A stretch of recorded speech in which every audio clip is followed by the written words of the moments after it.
मित्रहो जोहार. मी डॉक्टर कैलास. आज हासदेवचं जंगल तुटते आहे. अरावली पर्वत तोडण्याच्या मार्गावर आहे. लेह लडाखमध्ये आदिवासी आंदोलन करत करत आहेत. गडचिरोलीतल्या आदिवासी जंगलांवर खाणीच्या नावानं बुलडोझर चालत आहेत. अशा वेळी अनुज लुगुन यांनी जो कविता संग्रह 2023 साली लिहिला होता, अघोषित उलगुलान म्हणून, त्याच्यातली जी काही पहिली कविता आहे, त्याचा काही सारांश जो आहे, तो मी आपल्यापुढं सादर करतो आणि ती किती संयुक्तिक आणि अगदी परखड भाषेत त्यांनी व्यक्त केलेलं आहे, ते आपण पाहू शकतो. तर ही कविता आहे अघोषित उलगुलान म्हणून, जी त्याच्या काही ओळी ज्या आहेत, त्या मी ट्रान्सलेट केलेल्या आहे मराठीत आपल्या सर्वांसाठी. त्या बघा, की कोणीच बोलत नाही आदिवासींच्या परिस्थितीवर. कोणीच बोलत नाही आदिवासींच्या परिस्थितीवर. कोणीच बोलत नाही जंगल कापण्यावर. कोणीच बोलत नाही जंगल कापण्यावर, पर्वताच्या तोडण्यावर, नद्यांच्या सुकण्यावर, रेल्वेच्या रुळावर पडलेल्या तुरियाच्या बेवारस मृतदेहावर कोणी काहीच बोलत नाही. बोलणारे बोलतात.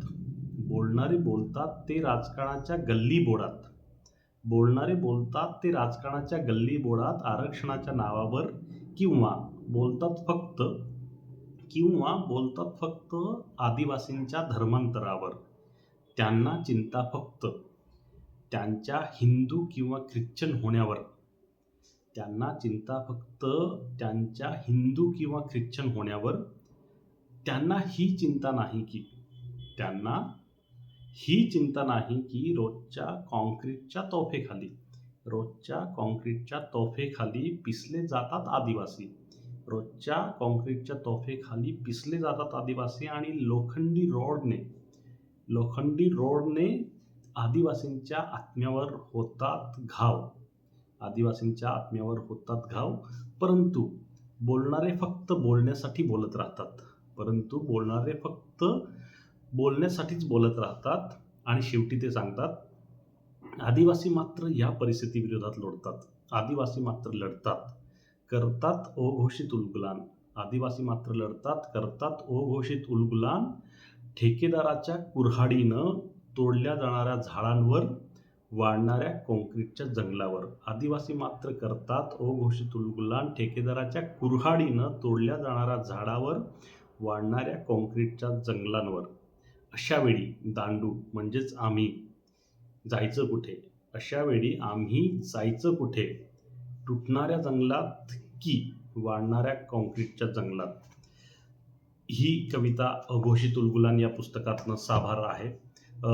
या कवितेचा जो एकूण निष्कर्ष आहे तो असा आहे की आदिवासींची जी काही हतबलता आहे आजच्या या जागतिकीकरणाच्या रेठात, जे काही आदिवासींचे जेवढे काही जलजंगल जमिनीचे मुद्दे आहेत ते इथल्या कॉर्पोरेट्सना सरकारकडून दिले जात आहे आणि आदिवासी मात्र या सर्व परिस्थितींच्या विरोधात संघर्ष करतो आहे.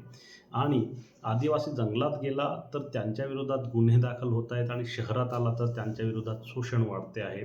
तर आदिवासींना नेमकं जावं कुठं, ह्या परिस्थितीवर अनुज लुगुन लिहितात की आदिवासींनी अघोषित उलगुलान पुकारावा आणि या परिस्थितीला तोंड द्यावं आणि उलगुलान करावा, जो बिरसानं सांगितला होता. अशी अनुज लुगन यांनी अशी अनेक पुस्तकं लिहिलेली आहेत, जी पुस्तकं तुम्ही वाचू शकता. बाघ आणि सुगना म्हणून मुंडा की बेटी हे प्रकाशित त्यांचे कविता संग्रह आहे. त्यांना सावित्री त्रिपाठी साहित्य सन्मान आहे, भारतीय भाषा युवा सन्मान पुरस्कार आहे आणि साहित्य अकादमीचा युवा पुरस्कारसुद्धा अनुज लुगुन यांना भेटलेला आहे. त्यांचे कविता अतिशय वाचनीय असतात आणि त्या आदिवासींच्या वास्तव परिस्थितीवर परखडपणे भाष्य करतात. तुम्ही जर वाचक असाल तर हा कविता संग्रह वाचायला बिलकुल विसरू नका. तोपर्यंत सर्वांना जोहार. आपकी जय. मी डॉक्टर कैलास.